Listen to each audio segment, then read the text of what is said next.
Well, welcome to the next edition of Business Law Focus. Great having you with us.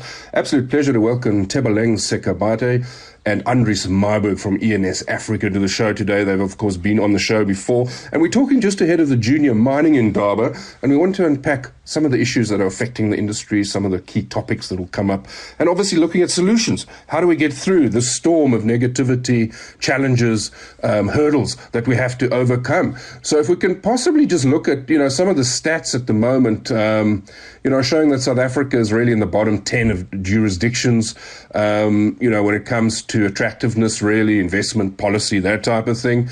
Maybe provide some insights on, why is South Africa so low at the moment? Good morning, Evan. Thanks for having us. I think we slipped into the bottom 10 for the first time in the 2021 survey, and we still are in the bottom 10 in 2022. That's obviously very disappointing for all of us.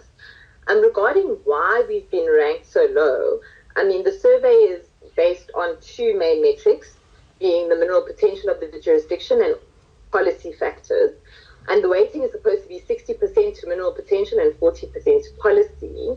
But the authors of the survey do recognize that that weighting may be unstable because there's some jurisdictions where the policy factors are so unfavorable that they might actually outweigh mineral potential.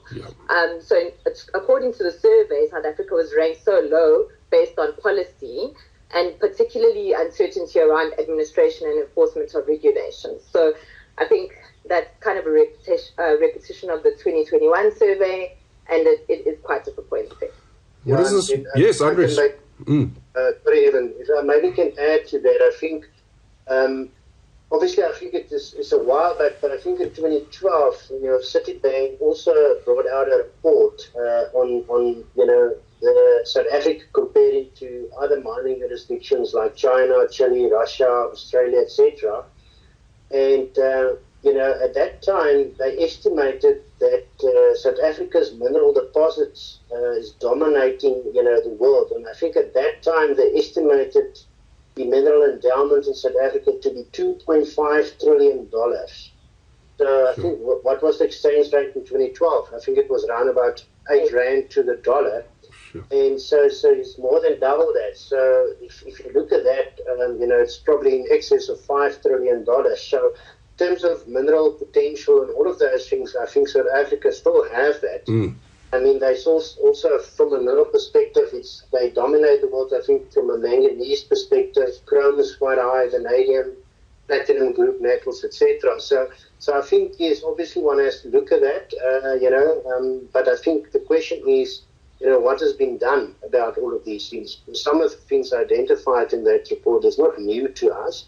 I guess the question is there action rather than just being taught, Yeah, no, that makes perfect sense. And I think let's delve into some of the action points. But before we get there, the overall sentiment, investment climate, is quite bad. What does this mean for exploration? We need these investors looking at us.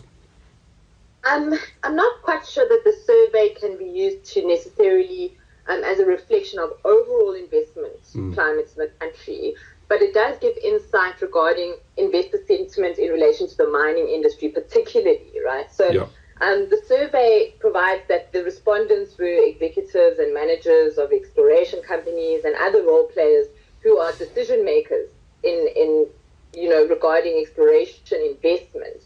So it doesn't bode well that we rank so low if the decision makers are not seeing us as an attractive jurisdiction. Great. And now, if we just look at exploration strategy, to what Andries was saying, some of the points that we need to focus on. This has been published by the Department of Mineral Resources and Energy. What are the key objectives there, and how does it plan to improve South Africa's standing in global exploration investment specifically?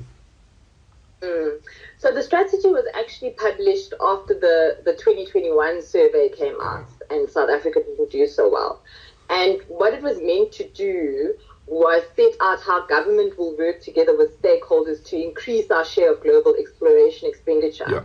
And the goal was to increase it from 1% to 5% in 5 years, right?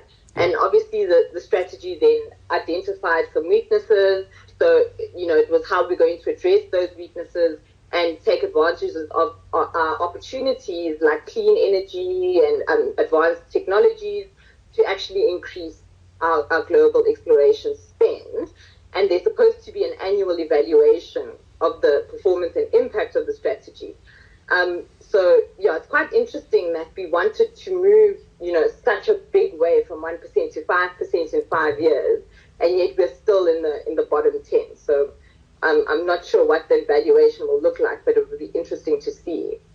Yeah. No, that's really intriguing, and obviously quite a bit of work to be done there. And what have they identified, though, as from a policy implementation perspective? Looking at energy, infrastructure, those areas, are they all being looked at?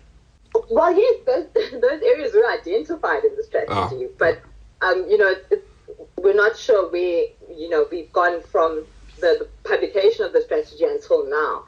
I mean, just on policy implementation. One of the biggest weaknesses that were identified by the Fraser Institute survey was there was an uncertainty in the administration and enforcement of regulation.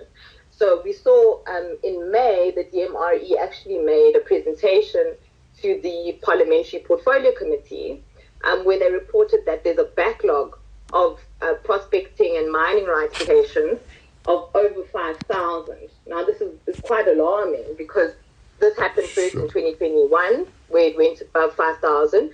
They reported that it was reduced to about 2,600 last year, and we seem to be back at square one now. So the issue about the policy and how applications are dealt with, etc., is still not sorted out. And as far as infrastructure, mining is capital intensive. So if you're an investor, you want to know that you're putting your money in a jurisdiction where you have all the proper infrastructure, you have energy and water, your road and rail infrastructures in place. And if that isn't the case, you're more likely to choose a jurisdiction where you know that you have certainty about those things. So that might actually discourage new investment, and existing investors who are in the country might be encouraged to kind of decrease their investment in South Africa and go elsewhere. Great. Now, of course, the DMRE has also announced an online cadastral system, and Treasury has incentivized renewable energy investment. Are these steps sufficient to address the identified weaknesses? Yeah, so quite interestingly, I think last year's junior mining in Durban, even I was one of the panelists on a panel discussion, and there was Sam Makurosi from the JSE, there was economists from PwC, and they were talking about, this incentive to sort of get investment for exploration, because obviously exploration, as I mentioned, the Citibank report talked about the potential of our mineral endowment here, and I think, we had the discussions there, and that in Durban was quite a big thing about the DMRE going to introduce this new cadastral system will make it easier to process the applications for mineral rights or prospecting rights and all of that. So I mean, we're now a year later, and granted it's only a year later, but I mean, it doesn't seem that there was quite a move towards, to actually increase this. So if we talk about, the incentivization of renewable energy, for example, as well, and treasuries, I think in the previous podcast we had with you, I talked about that, what Treasury can play in order to actually play its part to attract foreign direct investment. Obviously, the moment you give tax incentives, obviously one must be cautious because that's raiding the tax base. So that's why generally, I think not just in South Africa, jurisdictions across the world is trying to give tax incentives. But I think that the benefit of, for example, the renewable energy is to give the incentive. But again, we've seen the draft legislation came out, and it was only for a 2-year period. Where mining companies can get us renewable energy projects, well, not mining companies, it's all across, but I mean mining companies. And I think in some of the responses to the questions, I think the address from National Treasury, the budget they set aside for that renewable energy was 5 billion rand. It may sound like a lot of money, but if you look at the scale of these type of projects and the cost involved in those projects, for a lot of mining companies who start building their own renewable energy sources of obtaining energy, I think that 5 billion will be over in a second. So also the 2-year period won't really benefit people who need to set it up. And I think just getting all your environmental permits and all of those things, again, there's red tape there. So I think there's sort of a move towards that, but the question is that really enough? Same with the issue around the mineral exploration incentives, but so we can talk about that a bit later. Yeah, no, fabulous. So, I mean, any lessons from elsewhere, like overseas, where tax regimes are used to attract mining exploration investment specifically? Yeah, so I think obviously, who are the main mining jurisdictions? You have Australia, Canada, South America, and then Africa. So I mean, the Canada flow-through share exploration scheme is in place for, I think it's almost 2 decades now. Yeah. And I mean, it is quite successful. They keep on, and Australia also have a very similar one, although slightly different, and that's why sort of Geoscience, the DMRE, and Treasury have now this modified flow-through similar scheme for South Africa to attract that. But, we're now 2 years down the line, and that's something we also discussed at the Junior Mining Endowment last year. The panel discussion I referred to is about, this potential, because remember, if you create, activity, around exploration, all of that, there's some economic activity. And some of these are actually in remote areas of the country. So it has benefits in terms of infrastructure development around the areas of the mine or the exploration sites. And that obviously creates jobs. And there's employees tax, there's value-added tax, there's additional income tax arising from the economic activity. So on the one hand, Treasury is giving through the tax incentive, but in the medium to long term, they're actually getting a lot more revenue. So I think that for me is what Treasury must see. And I think, yes, granted, the tax legislation on its own won't attract investment. You have all of these other issues we talked about. But I think if all the government departments can actually sit around the table and pull in the same direction, I think there's a lot of potential. I mean, we already have the 100% capital expenditure deduction where mining companies develop from, if there's a viable exploration into mine development, you can get 100% deduction. So there's already those type of incentives there. But I think the sort of starting point is exploration. You can't carry on with the existing mines. They have not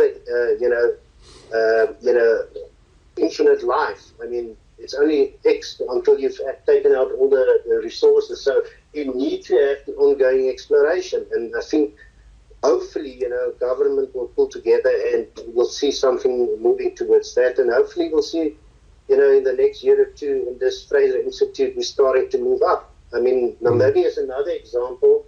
Although it's not 100% on point, but I mean, they actually changed their VAT legislation, particularly to mining companies for exports, to take away the standard rate and zero rate. And so you can clearly see there is African jurisdictions as well that look at legislation, tax legislation, to make it easier for mining investment. So, I mean, obviously Treasury's role is quite important based on what you're saying. They're very important to attract, investment. Can we expect new tax incentives to jumpstart greenfields exploration? Yeah, so, I mean, I've mentioned now the sort of submission which the Mineral Council did to the Department of Geoscience, Treasury. I wasn't involved in those, particularly the presentation to National Treasury, and that's, like I said, almost 2 years ago. And I think Treasury recognizes there is the potential, but I think, where my perception is they're reluctant to just introduce legislation into the Tax Act, but, it still prohibits, foreign direct investment in terms of like policy factors and also the cadastral system and all of those things. So they definitely have a role to play. But I think if all can sit around the table, I think the PwC and also the economists of the Mineral Council in that presentation show the potential return, and over time, the country actually collecting more revenue because of the increased economic activity that arises from, the exploration activities. And also, why will a company come and explore for minerals, but if they know they have to go into mine development, they don't have the proper railroad infrastructure, the ports, all of those things. Or importantly, electricity supply, because exploration itself may not be that energy intensive from a consumption, but when you find a viable prospect, you develop a mine, and then you start, a lot of water, a lot of energy consumption.